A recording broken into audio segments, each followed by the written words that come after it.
Top of the morning to you wee lads and lassies. This is Grammy B, your Irish grandma, who would like to read two of my favourite St. Patrick's Day stories to you. So, the first story is about Clever Tom and the Leprechaun. And you should know that your Grammy B has some leprechaun blood in her. So, I do have a little magic and a little leprechaun fun. This is called Clever Tom and the Leprechaun.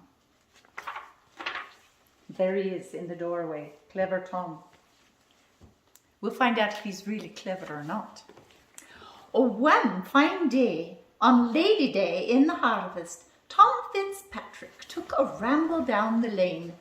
Click, clack, click, clack, he heard through the hedge. So Tom tiptoed closer to take a look. The clacking sound stopped when Tom peeped through the bushes, and in the shadow, what did he see?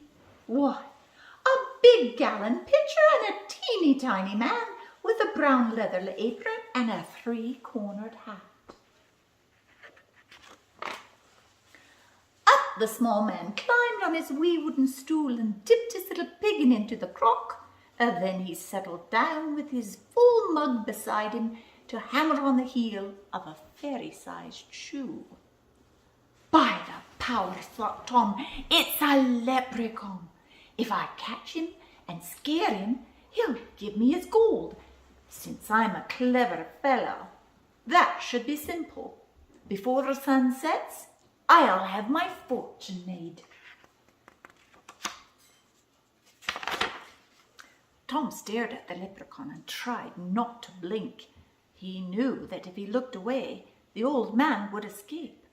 Then he crept up quite near and tipped his hat politely, saying, "Good day to you, neighbour. Blessings on your work." "Thank you kindly," said the small one, but he never looked up. He just kept on tapping at the heel piece of the brog. That's an Irish word for shoe. Tom moved his hand closer while he smiled very sweetly and said, "Today's a holiday. You shouldn't have to work." The leprechaun frowned and answered Tom sharply, "If I do, that's my business and none of your own. Instead of pestering me, young man, you ought to be watching your father's field. Look there, the cows have broke into the oats. See, they're knocking the corn all about." Cows in the cornfield? Tom's head started turning. But he wasn't fooled by the leprechaun's trick. Quickly he grabbed the sly fellow and cried, "Now you're my prisoner. Tell me, where is your gold?"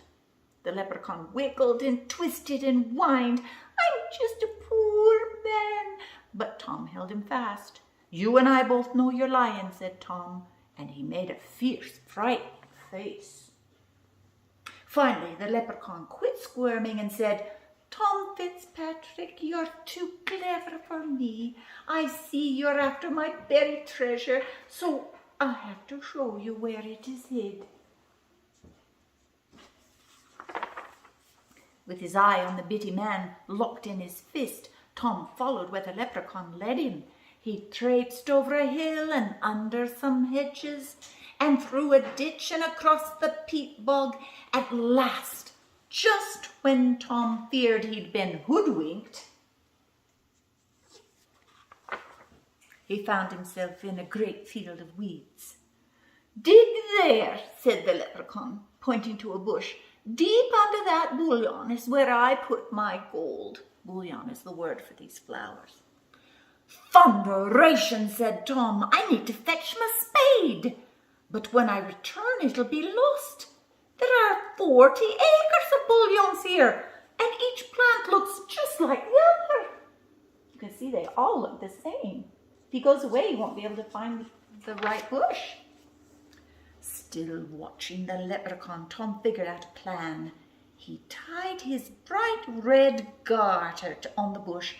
"Swear, you old rascal, that you won't take this off while I run to get my spade." "That I will promise you," the little man said. Tom grinned, knowing that leprechauns always get their word. "Now, since I have shown you where my treasure is, I don't suppose you'll need me any more." "No," said Tom, "my fortune's made. You may go, and good luck go with you."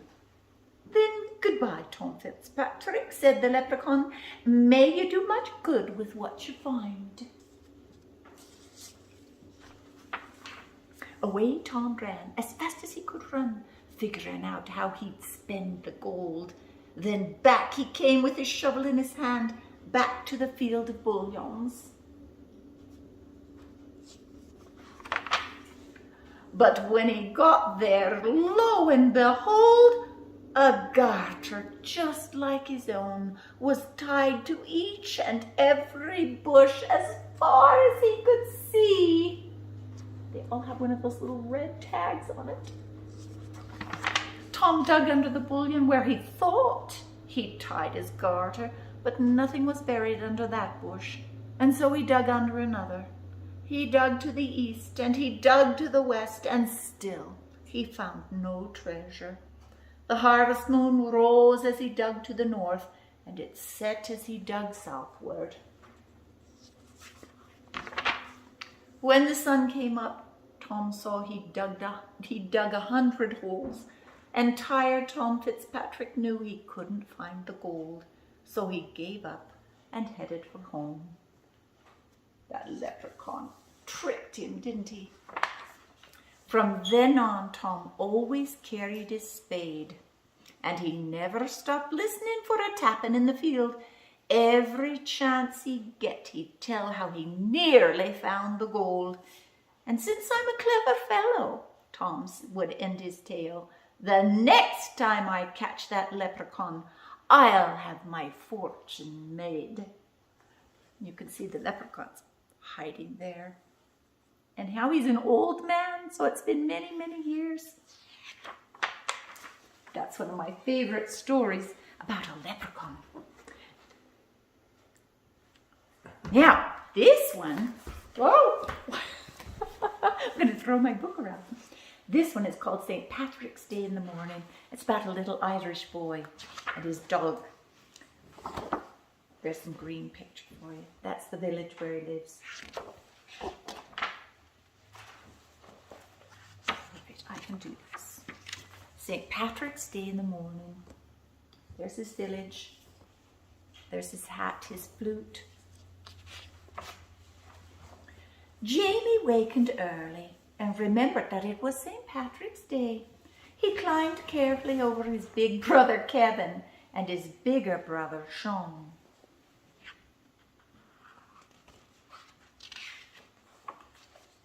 The stairs were cold on his bare feet.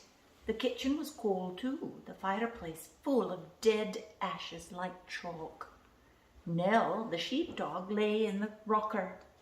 "Here, Nell," Jamie tried to snap his fingers the way Sean did. Nell uncurled herself from the cushions. Jamie sat in the warm spot where she'd slept. St. Patrick's Day in the morning. The green sashes were laid out on the table. The big one was his dad's. The next biggest was Sean's. The next biggest was Kevin's. Their fringes were crusted with gold. There was no sash for Jamie. "It's not fair, Nell," Jamie said. "I want to walk in the parade too. They say I'm too small, that I couldn't get to the top of Acorn Hill. But what do they know?" Jamie slid off the chair. His mother's raincoat hung behind the door. He put it on. He put on his dad's black hat and Sean's sash. He took Kevin's flute from the drawer, from the dresser. "Come on, Nell," Jamie said. Outside, the mountains were as green as cat's eyes. Clouds hung in tatters around their tops. "Head up, chest out," Jamie said. "Follow me."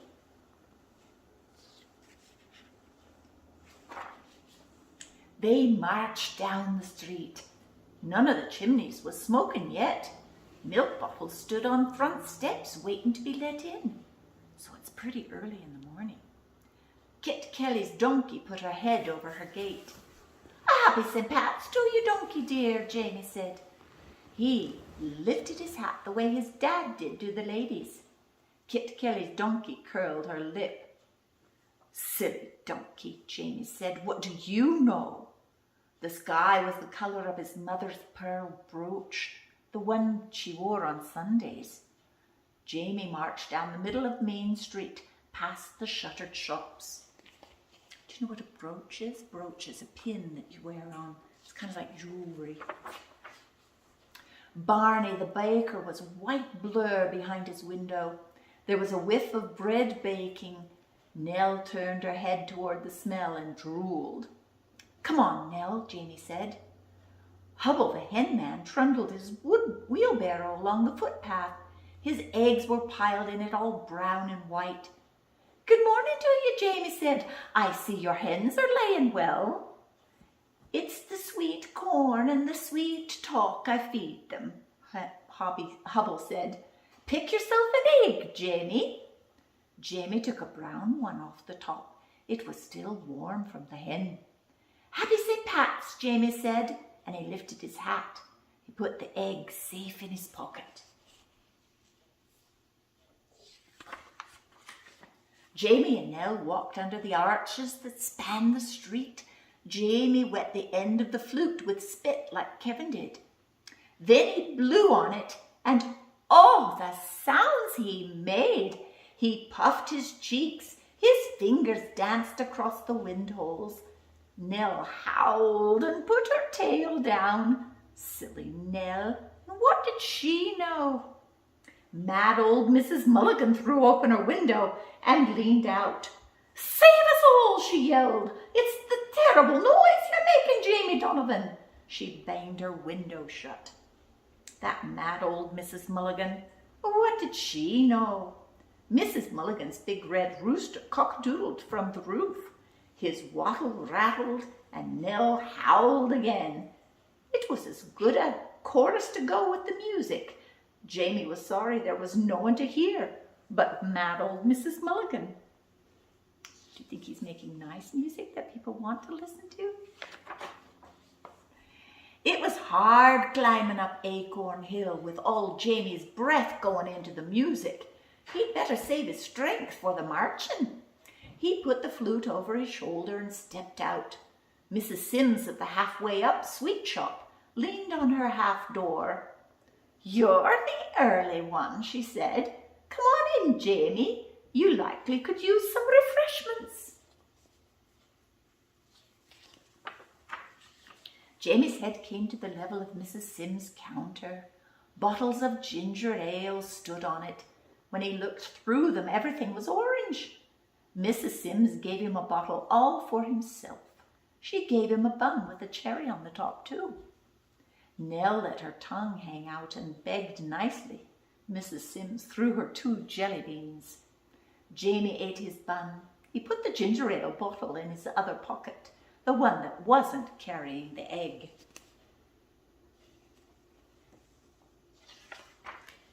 "Here's a wee flag for you too," Mrs. Sims said. "You can wave it later on at the parade." Jamie sniffed. Mrs. Sims was nice, but what did she know? Wasn't this the parade? This very minute? And him in it? He took the flag anyway. "We'll have to be getting on, Mrs. Sims," he said. "We've a brave bit still to go." "Aye," Mrs. Sims said. "You'll be saving a good place for yourselves for the watching." Jamie nodded. "Come on, Nell."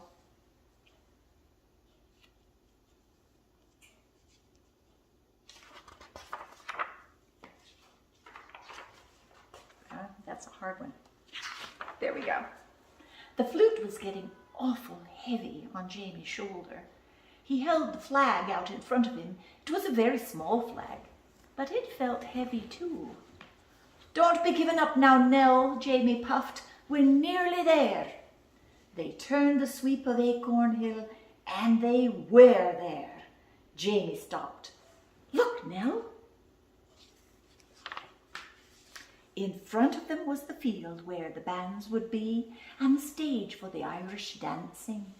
There was a green ribbon around the platform to keep the people off. Jamie crept under it.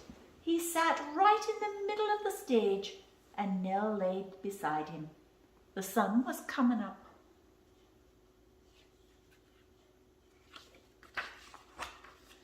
Jamie took the cap off his ginger ale and drank. He poured some in his hand for Nell. And all of them were saying I was too small, he said. What do they know? The sun jumped up like a firecracker from behind the mountain. A happy St. Pat's to you, son, Jamie shouted. The words made a great shimmer of sound in the emptiness.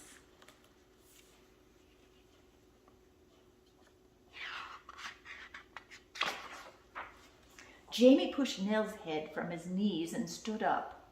The last drop of ginger ale was gone from the bottle. He stuck the green and orange flag in it. Then he put the bottle right in the middle of the stage. See, he told Nell, that means we were here first. We did it, no matter what they said. Now we can go on home. It was easy going down Acorn Hill. There was nothing to it at all. The town was waking up. Some of the chimneys were smoking. The milk bottles had been let in. But Jamie's own house was still asleep. He opened the back door. The clock tick-tocked. The turf ashes lay in their white drifts. Jamie took off his mother's coat. He set Hubble's egg on the table. He climbed in the rocker and Nell jumped beside him. He laid the flute across his knees and closed his eyes. Oh, the music he'd made! They'd not hear the likes of it all day. And wait till they saw the flag, the mystery of it, the wondering there'd be. There were feet coming down the stairs, but his eyes were too heavy to lift and look. Oh, our Jamie, Kevin's voice was soft, sound asleep and with the sash and the flute and our dad's black hat. Are you sad now? And are you not big enough to walk in the parade?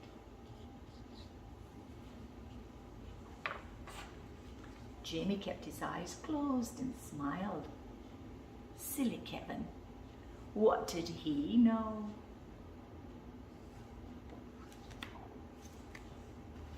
Happy St. Pat's to you all. I wish you all the best of luck.